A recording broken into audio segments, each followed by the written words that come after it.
먼저 종교개혁이 있었고 그와 동시에 신앙의 부흥이 함께 따라오는 모습을 봐요. 자, 우리가 한 가지 이 아사왕을 통해서 우리가 소망을 한 가지 품을 것이 있습니다. 왜냐하면 영적 부흥은 꼭 고난 다음에 찾아오는 것만이 아니라는 겁니다. 고난이 우리에게 축복이라고 얘기하는 것은 고난을 통해서 하나님을 찾기 때문에 그렇지요. 고난을 통해서 더 하나님께 겸비하고 무릎을 꿇을 수 있기 때문에 고난이 오고 난 다음에 더욱 영적으로 깊어지고 성숙해지는 것을 우리가 보게 됩니다. 그런데 꼭 성경에서는 고난을 통해서만 영적인 부흥과 성숙만 있었던 것은 아닙니다. 오늘 대표적으로 이 아사왕이 그런데요, 이 아사왕은 왕이 되면서부터 무엇을 했냐 하면 이스라엘 또 유다, 북이스라엘과 남유다 가운데 유다의 왕이 세 번째 분열된 그 왕국의 세 번째 왕으로 등장을 하는데, 이 왕은 왕으로 등극하자마자 개혁을 일으킵니다. 어떤 개혁이냐 하면 오늘 말씀에도 나왔듯이 그들의 삶 가운데 뿌리 박혀 있었던 모든 우상들을 이 왕이 나서서 다 제거하는 모습들이 등장을 한다라는 거지요. 아사 왕의 개혁의 운동이 처음부터 등장을 합니다. 그 다음에서야 신앙 부흥이 연결이 돼요. 그래서 오늘 본문에 나오는 이 말씀, 개혁과 신앙 부흥과는 좀 분리해서 볼 필요가 있는데, 개혁은 무엇일까라는 거지요. 개혁은 하나님의 말씀이 모든 행동, 생각, 삶의 기초에 형성되어질 때, 그렇게 되어졌을 때 그 개혁이 어떻게 연결되냐 하면 땅 위에 있는 모든 의로움과 도덕적인 삶의 시대를 인도해 나가는 그 역할을 할 때, 그것을 개혁이라고 얘기합니다. 그럼 신앙 부흥이 뭘까? 그것은 가슴에서부터 시작을 하지요. 그래서 무엇으로 시작을 하냐면 가슴을 시작해서 완전한 뉘우침과 회개로 나감을 통해서 연결되어지는 그 변화가 신앙의 부흥, 영적 부흥이라 할 수 있습니다. 자, 아사왕의 개혁 운동은 신앙 부흥이 오기 15년 전부터 계속 진행되어졌습니다. 엄밀히 말하면 솔로몬이 이후에 분열 왕국 이후에 35년 만에 일어났던 종교 개혁과도 같은 거지요. 개혁의 기간 동안에 아사는 적극적으로 하나님 보시기에 어떻게 했다고 얘기합니까? 2절에 보니까 선과 정의를 행하였다라고 이야기를 합니다. 그래서 어떻게 해요? 3절과 4절 말씀에 보니까 모든 우상 신들, 우상 숭배를 했던 모든 것을 철저하게 다 제거하기 시작을 합니다. 제단, 신상, 주상들, 아세라상까지 완전히 찍어서 넘어가게 만들었다는 것이 3절과 4절에 등장하지요. 모든 땅이 색다른 번영의 시기를 경험하게 됩니다. 그러면서 무엇이라고 얘기하냐면 4절 말씀에 보면 여호와를 찾게 하며 여호와의 율법과 명령을 행하게 하고, 자, 그러면서 어떤 이 나라에 일이 찾아왔냐면 6절에 보면 평안을 주셨으므로 그 땅이 평안하여 든든해지기 시작을 합니다. 그래서 아사가 선택했던 게 무엇이냐면, 자, 주변 사방에 문과 빗장을 만들고 성곽과 망대를 짐을 통해서 그 나라를 견고하게 하는 것을 먼저 선택을 합니다. 그래서 그 나라를 더 견고하게 세우는 것을 시작을 합니다. 더 나가서 무엇을 합니까? 8절 말씀에 보면 군대를 준비를 하는데, 무엇인가를 이 전쟁을 준비하는 사람처럼 철저하게 그 모든 것들을 준비해 나가는 그 모습이 등장을 합니다. 하나님 앞에서 유다가 승리할 수 있었던 것, 그것은 이렇게 모든 것이 성곽을 완벽하게 세웠기 때문에, 그리고 군대를 이렇게 많이 만들었기 때문에, 그렇기 때문에 승리했다라고 성경에 나오지 않습니다. 자, 9절 말씀에 바로 연결되는 것이 무엇입니까? 구스 사람 세라가 이제 수적으로 엄청난 병력을 가지고 공격해 들어옵니다. 이만큼 준비했으면 어느 정도의 전쟁은 승리할 수 있을 텐데, 지금 구스 사람 세라가 치러왔던 군사 100만 명, 병거 300대를 거느리고 쳐들어오는 그 상황 가운데 이 아사 왕도 자기가 준비한 것 가지고는 되지 않음을 이는 깨닫게 됩니다. 그래서 어떻게 합니까? 하나님께 그 모든 것을 넘겨버리게 되는 것이 11절에 여호와 앞에 부르짖는 장면이 등장을 한다라는 거지요. 아사 왕은 여호와의 이름을 부르고 여호와의 이름을 의지하여 그의 이름으로 유다를 엄청난 상황 가운데서 구원해 줄 것에 대해서 선포하며 여호와 하나님께 부르짖기 시작했다라는 겁니다. 자, 하나님은 유다에게 승리를 가져다 주시지요. 이 승리 이후에 진정한 신앙의 부흥이 그 유다 땅 가운데 임하게 되는 것을 보게 됩니다. 자, 아사 왕, 아사의 중요성을 한마디로 표현한다면 무엇이었을까? 오늘 설교의 제목과 같습니다. 이 아사 왕은 하나님을 찾았습니다라는 그 말이 이 아사 왕을 대표할 수 있는 가장 중요한 한 문장이라 할 수 있습니다.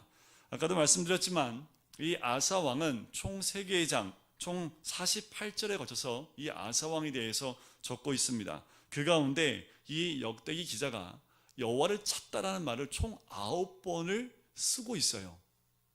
그래서 오늘 14장부터 16장까지 다 읽으면서 여호와를 찾다라는 것을 밑줄을 쳐보면 약 9번 정도 등장하는 것을 보게 되실 겁니다. 자, 이 역대기 기자가 제일 좋아하는 문장입니다. 여호와를 찾다. 왜냐하면 역대하에 보면 총 29번이나 등장을 해요. 이 동일한 사건들이 사무엘서와 열왕기서에도 있는데 거기에는 여호와를 찾다라는 말이 딱 2번씩밖에 안 나와요. 똑같은 기사인데, 그런데 이 역대기의 말씀에 보면 29번이나 반복해서 등장하는 것을 볼 수가 있습니다. 자, 여호와를 찾게 됐을 때의 결과들, 어떠한 결과를 얻게 됐을까? 그 결과에 대한 부분들이 이 아사 왕에서는 3가지의 모습으로 등장을 합니다. 자, 그러기 전에 여호와를 찾는다는 게 과연 무슨 뜻일까라는 거지요. 자, 그 뜻은 역대상 16장 11절에도 표현되어 있는 말씀이 나와요. 여호와와 그 능력과 그 얼굴을 항상 구하는 것, 그것을 여호와를 찾다라는 거지요.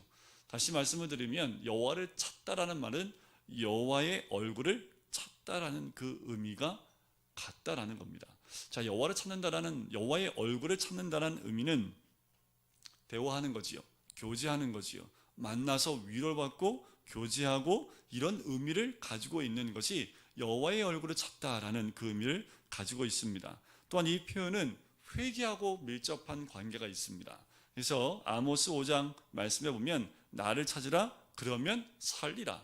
예레미야서 29장에 보면 너희가 전심으로 나를 찾고 찾으면 나를 만나리라 라고 이야기를 합니다. 여기서 중요한 또 한 가지 표현이 뭐냐 하면 전심을 다한다는 표현입니다. 자, 역대하, 역대상 동일한 이 메시지가 있습니다. 그들의 마음을 들여 여호와를 찾으라 라는 말이 있습니다. 또 역대하 19장 3절에 보면 마음을 기울여 여호와를 찾음이라 라고 이야기를 합니다. 하나님을 찾는데 50%만이요? 아니요, 그렇게 할 수 없습니다. 성경 어느 곳에도 여호와를 찾는데 마음의 일부로만, 마음의 한쪽 구석에서만 여호와를 찾는다라는 표현이 없습니다. 전심을 다해서 마음을 다하여 찾는다라는 얘기가 있지요. 회개를 할 때에도 반쪽짜리 회개는 없습니다. 마음을 다하여 중심을 다하여 회개한다라는 것과 연결이 되지요. 역대하 15장 12절과 15절에 보면 이런 말이 반복해 나옵니다. 우리의 온 마음과 영혼을 다하여 라는 말이 등장한다라는 거지요. 하나님을 찾는다는 것, 그것은 온 전심을 다하여, 온 마음을 다하여, 내 영혼을 다하여 찾는 것. 어떻게 찾는 걸까요? 아기가 엄마를 찾을 때 전심을 다하여 울며 찾듯이 그렇게 여호와를 찾는 모습을 이야기를 하고 있는 거지요. 자, 여호와를 찾는다는 것은 다음 몇 가지를 포함하는데요. 여호와를 찾는다는 것은 이런 의미가 있습니다. 하나님을 향하여 완전히 방향을 전환한다라는 의미가 있습니다. 두 번째는 그를 섬기고자 하는 내적인 헌신의 자세가 있다라는 겁니다. 여호와를 찾는다는 것은 그분에게 헌신의 자세가 있다, 헌신하겠다는 그 의미가 있고요. 세 번째는 무엇이냐면 악에서부터 떠나겠다는 그 결심이 있다라는 겁니다. 네 번째는 그의 뜻을 성취하기 위해서 내가 결심하겠다라는 의미가 있습니다. 마지막 다섯 번째는 열렬한 기도로 주님 안에 거한다는 의미가 그 안에 있는 거지요. 자, 우리가 여호와를 찾는다라는 것은 전심으로 하나님을 향하여 방향을 전환하는 것, 그리고 악에서 온전히 떠나요 하나님께만 헌신하는 자세를 갖는 것, 그리고 그분의 뜻을 성취하기 위해서 내 삶 가운데 결심하고 나아가는 것, 열렬한 기도 안에서 그에게 가고자 하는 그 마음의 중심이 있는 것, 이것이 여호와를 찾는 모습입니다. 이스라엘 나라가 여호와를 찾을 때 그들 모두에게 허락했던 것이 무엇이냐면 사방의 많은 적으로부터 평안을 허락받게 된다라는 거지요. 14장 7절 말씀 한번 보실까요? 7절 말씀에 보면 이런 말씀이 있어요. 우리가 우리 하나님 여호와를 찾았으므로 이 땅이 어떻게 됐다고요? 우리 것이다 라는 거지요. 자, 거기 보면은 나오지요. 우리가 우리 하나님 여호와를 찾았으므로 이 땅이 아직 우리 앞에 있나니 우리 땅이 우리 것이니 라고 이야기를 하고 있는 겁니다. 매우 실제적이고 실행적인 어떤 그 신앙의 모습이다 라고 할 수 있습니다. 게을르지 않고 마음을 다하여 여호와를 찾는 것 가운데 하나님이 허락하신 놀라운 그 결과가 그들 가운데 평안을 허락해 주셨다는 그 말씀입니다. 우리가 아무리 많은 것들을 준비한다 할지라도 우리가 하나님을 향한 마음이 흐트러져 있으면 그것은 아무 소용이 없지요. 아사왕이 많은 것을 대비했습니다. 많은 군사도 준비를 했습니다. 하지만 더 센 군사가 오니까 어떻게 해요? 그 모든 것이 무용지물이었지요. 더 중요했던 건 뭐였습니까? 하나님을 찾고 하나님을 전심으로 의지하는 것을 통해서 하나님이 함께 하셨던 그 모습이 더 중요했다라는 겁니다. 이 시대에도 각 나라마다 많은 여러 가지 무기로 각각 나라를 다 무장을 합니다. 군대를 키우고 많은 것들을 해요. 다 중요합니다. 하지만 더 중요한 것은 우리 이 땅 가운데 하나님을 전심으로 찾는 사람이 몇이나 있을까라는 거예요. 중요한 것은 하나님을 찾는 사람들을 통해서 하나님을 전심으로 찾는 사람들을 통해서 하나님이 역사하시는 줄 믿습니다. 자, 진실로 하나님 찾는 사람들에게 나오는 두 번째 결과가 있는데요. 자, 다시금 하나님께서 이제 왕의 마음을 자극하고 백성의 마음을 자극하기 위해서 한 선지자를 쓰시는데 15장 1절에 등장을 합니다. 하나님의 영이 오뎃의 아들 아사랴에게 임하심에라고 나오지요. 한 선지자를 보내는데 어떤 선지자냐면 하나님의 영이 임한 아사랴를 보냅니다. 자, 2절 말씀을 참 중요한데요. 우리 2절 말씀 한번 같이 읽어볼까요? 시작. 그가 나가서 아사를 맞아 이르되 아사와 및 유다와 베냐민의 무리들아 내 말을 들으라. 너희가 여호와와 함께하면 여호와께서 너희와 함께하실지라. 너희가 만일 그를 찾으면 그가 너희와 만나게 되시려니와 너희가 만일 그를 버리면 그도 너희를 버리시리라. 굉장히 중요한 메시지와 말씀을 전하고 있는 것을 보게 됩니다. 오늘 성경 본문을 보면 하나님과 더 깊은 선 가운데 나갈 수 있는 우리 지식을 알 수 있게 되는 거지요. 아사랴가 전쟁에서 승리하고 돌아왔습니다. 승리에 취해 있는 이 아사랴와 백성들에게 다시 한번 경고하는 겁니다. 왜 그럴까요? 무엇인가 큰 성공을 거두거나 우리의 삶 가운데 큰 복을 누렸을 때 그때 우리의 마음이 쉽게 요동하고 쉽게 무너질 가능성이 크기 때문에 그렇습니다. 그래서 하나님의 영이 임한 그 아사랴가 아사한테 가서 다른 말 하지 않습니다. 성공하고 전쟁에 승리하고 돌아온 그에게 전쟁의 승리에 대한 축전을 보내는 게 아니라는 거지요. 경고의 메시지를 전하고 있다라는 겁니다. 그의 메시지는 영적인 성장을 위한 내용을 담고 있다라는 겁니다. 성공을 만날 때 우리가 더 조심해야 될 건 그 상황이 과장되거나 그것을 통해서 우리의 마음이 굳어지지 않도록 우리의 생각이 위험에 빠지지 않도록 조심해야 됩니다. 왜냐하면 우리 마음이 그렇게 연약하기 때문에 그렇다라는 거지요. 이런 경우가 바로 하나님을 찾아야만 하는 특별한 필요가 있을 때라는 것을 우리가 꼭 기억해야 됩니다. 우리의 삶에 뭔가 하나님의 놀라운 복을 누릴 때 그때야말로 좀 더 하나님을 깊이 만나고 찾아야 될 때가 그때라고 말씀드립니다. 이 아사가 그렇고요. 제가 전에도 한번 말씀드렸는데 고난이 오면 어떻게 하시라고 그랬습니까? 제가 고난이 오면 감사하고 축복이 오면요 회개하시라고 제가 그랬잖아요. 왜요? 그것이야말로 하나님이 우리에게 고난과 축복을 주는 진정한 의미일 수 있기 때문에 그렇습니다. 우리가 무엇인가 누리기 시작할 때 그때일수록 더 하나님을 찾고 하나님께 가까이 나가야 됨을 말씀을 드리는 거지요. 모세가 신명기 4장 29절에 이런 말씀을 했습니다. 내가 거기서 내 하나님 여호와를 구하게 되리니 만일 마음을 다하고 성품을 다하여 그를 구하면 만나리라. 이 말씀을 기억하고 있어야 된다는 거지요. 여러 가지 말씀 우리가 기억해야 되지만 이 말씀을 꼭 붙들고 늘 주님을 의지하고 찾는 그 마음이 필요하다는 겁니다. 자, 우리 역대 15장 3절 말씀에 보면 경고의 메시지를 전하면서 이 아사랴가 몇 가지의 중요한 메시지를 전합니다.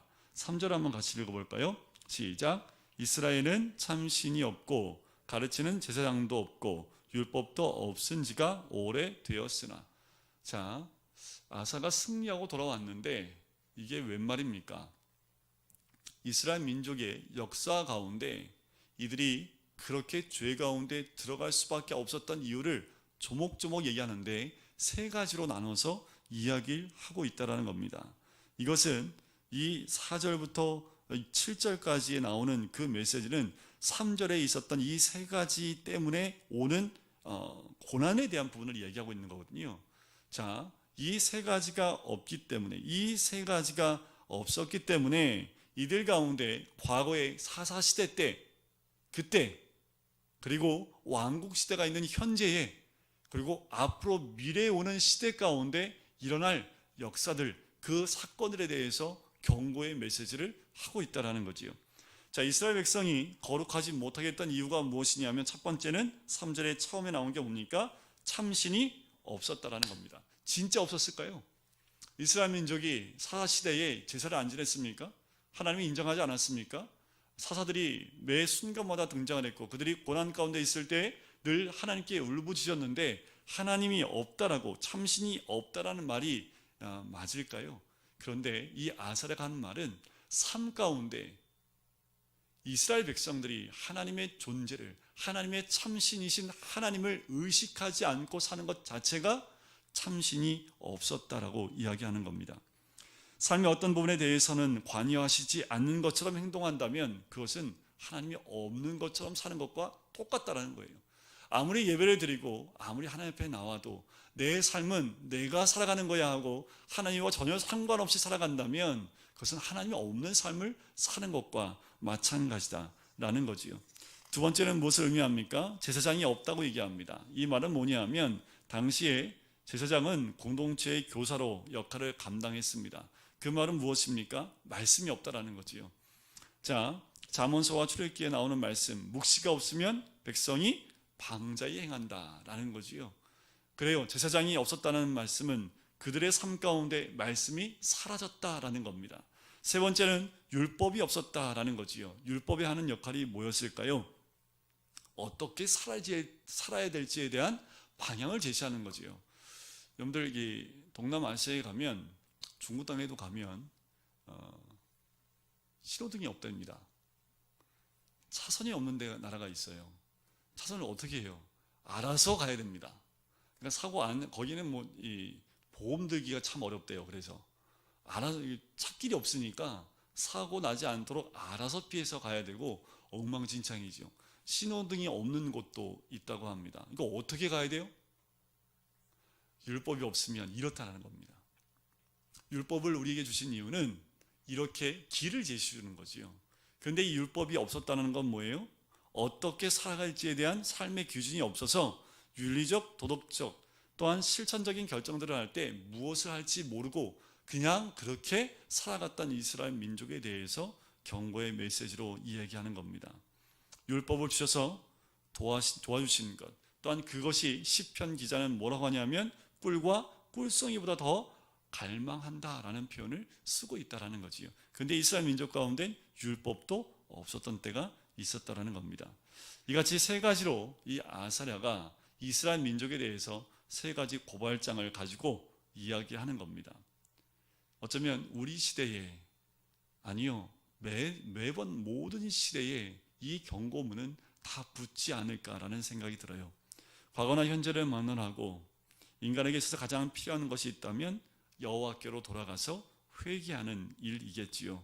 왜냐하면 과거의 사람들이 하나님께로 돌아오면 어느 때든지 하나님을 발견할 수 있었기 때문에 그렇습니다. 지금도 변함이 없습니다. 하나님을 찾고 하나님께로 나오는 자들마다 분명한 것은 하나님을 만나고 또한 하나님을 가까이 할 수 있다는 거지요. 자, 마지막 선지자의 말이 7절에 등장을 합니다. 15장 7절을 한번 같이 읽어볼까요? 시작. 그런즉 너희는 강하게 하라. 너희의 손이 약하지 않게 하라. 자, 마치 아사랴가 이런 죄, 이런 고발장을 다 얘기하면서 그러면서도 아사 왕에게 담대하라고, 포기하지 말라고 마지막 한 절 말씀을 던지는 거지요.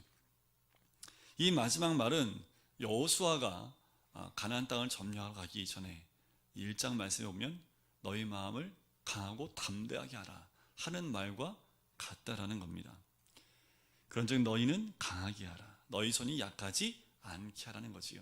아사에게 어떻게 해요? 마음이 많이 다운되어 있는 그 마음을 이제 하나님을 찾는 것으로 너희 마음을 강하게 하고 담대하게 하자라고 이야기하는 겁니다. 오늘 이 두 번째, 이 15장의 내용은 야고보서 4장 8절 말씀으로 조금 아마도 결론을 낼 수 있을 것 같아요. 하나님을 가까이 행한다라는 거지요. 그리하면 하나님이 어떻게 하신다고요? 가까이 하시겠다라는 거지요. 그러면 우리는 손을 깨끗이 하고 두 마음을 품 마음을 깨끗이 해야 된다라는 야고보서 4장 8절 말씀, 그 말씀이 어쩌면 이 두 번째의 말씀을 요약해 놓은 말씀이 아닐까라고 생각이 듭니다. 자, 마지막 이제 아사 왕이 우리에게 주는 하나님을 찾을 때에 나타나는 결과들에 대해서 마지막 부분인데요. 이 마지막 부분은 참 가슴이 아픕니다. 뭐냐 하면 제가 이렇게 성경 공부할 때마다 이런 얘기들 가끔 하잖아요. 이쪽은 말씀대로 한번 살아보시고 이쪽은 말씀대로 한번 안 살아보셔서 그렇게 한 5년만 살아보시면 삶이 어떻게 바꾸는지 한번 살아가 보시자고. 네, 근데 이거 삶을 돌이킬 수가 없잖아요, 그죠?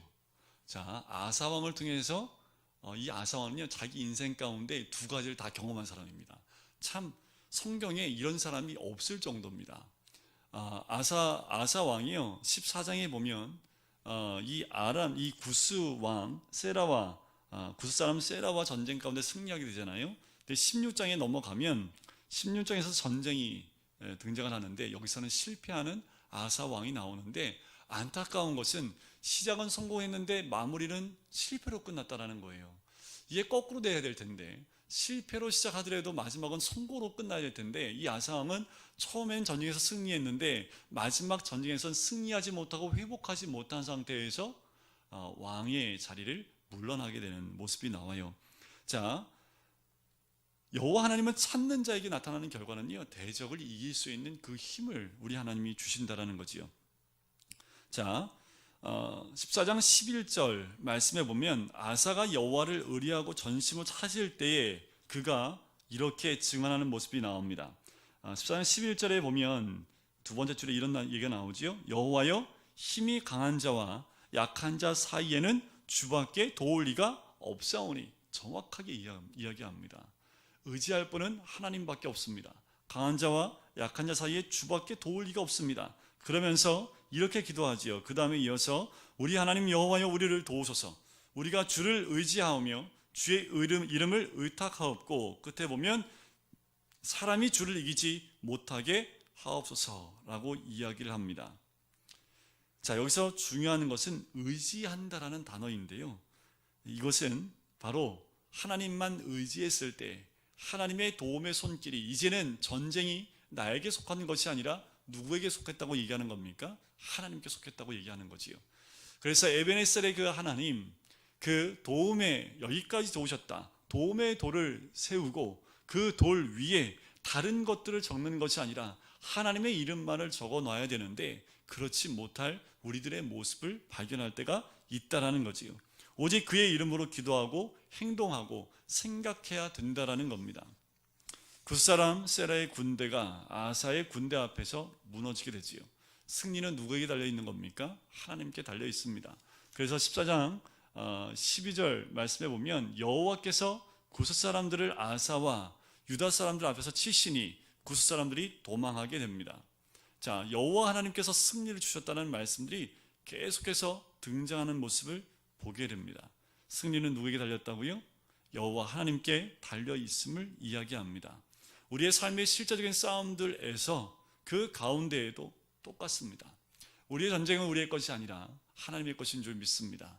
하나님께 모든 것 의탁하고 하나님만 찾기만 하면 그 승리와 성공은 하나님을 통해서 우리에게 부어주고 있는 축복인 줄 믿습니다. 자, 그렇다면 16장에 등장하는 또 다른 실패한 측면을 한번 보도록 할까요?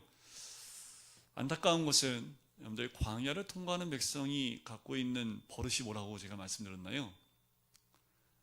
잘 잊는다고 말씀드렸잖아요. 그죠? 네, 잘 잊어요. 잘 까먹어요. 이 아사가 전쟁이 또 한 번 났는데 뭘 까먹습니까? 100만 대군을 이겼던 그 방법을 까먹고 있다라는 거지요. 전혀 생각하지 못하고 잊어버리고 있는 그의 모습을 봅니다. 그 생애 초기에 있었던 그 놀라운 사건을 잊게 돼요. 북쪽 이스라엘이 쳐들어옵니다. 그런데 이 부분을 하나님을 찾는 곳으로 나가지 않고 어떻게 하냐면 저 북쪽 지방에 있는 아람 왕을 의지합니다. 16장 7절을 보실까요? 선견자 하나니가 뭐라고 얘기하냐면 아람 왕을 의지하고 라고 나오지요. 아람 왕을 의지하기로 이 아사 왕이 결정을 했다라는 겁니다. 그의 생각에는 이런 생각을 한 거예요. 아람 왕이 북쪽에서 쳐들어오면 북이스라엘이 돌아갈 거고 그 사이에 시간이 있으니까 그 시간에 남쪽 경계의 부분에 요새를 만들고 더 나라를 굳건히 해야겠다라는 그 생각을 가진 겁니다. 논리적이지요. 나라를 이끄는 사람들일수록 이런 일들이 벌어질 때 논리적으로 어떻게 하면 이 나라를 세울 것인가에 대한 부분들을 생각하는 것이 당연합니다. 그런데 이 아사 왕은 그런 논리적인 좋은 생각을 가지고 있지만 신앙적으로는 그것이 옳지 못함을 이는 깨달지 못한다라는 거지요. 그는 아람 왕에게 얘기할 때 결국 아람 나라를 어떻게 해요? 우리보다 센 나라, 우리가 섬기는 나라, 아람의 통치자보다 나는 약하다라고까지 표현하면서 예속관계가 됨을 스스로가 자인하게 됩니다. 그러나 하나님은 여호와보다도 인간의 힘을 의지하고자 하는 그의 의도를 꾸짖기 위해서 하나니라는 선지자를 보냅니다. 자, 하나니를 통해서 어떻게 하나님이 너를 도우셨는지를 깨닫게 하기 위해서 그 하나니라는 사람을 보내게 되는 거지요. 자신의 힘에 대해 실적인 그 자신의 그 역량과 힘에 의지하려고 자기의 지혜에 의지하려고 하는 그 모든 것들 가운데 이 하나님의 음성을 듣는 것은 참 도움이 됩니다. 자, 16장 9절 말씀을 보실까요? 16절 9절 말씀에 보면 이런 말씀이 나옵니다. 여호와의 눈은 온 땅을 두루 감찰하사 전심으로 자기에게 향하는 자들을 위하여 능력을 베푸시나니 이 일은 왕이 망령되이 행하였은즉 이후부터는 왕에게 전쟁이 있으리라 하매. 여호와의 눈이 온 땅을 두루 감찰한다는 그 사실, 전심으로 자기에게 향하는 자를 위하여 능력을 베푼다는 사실을 이 아사 왕이 잊고 있었다라는 거지요.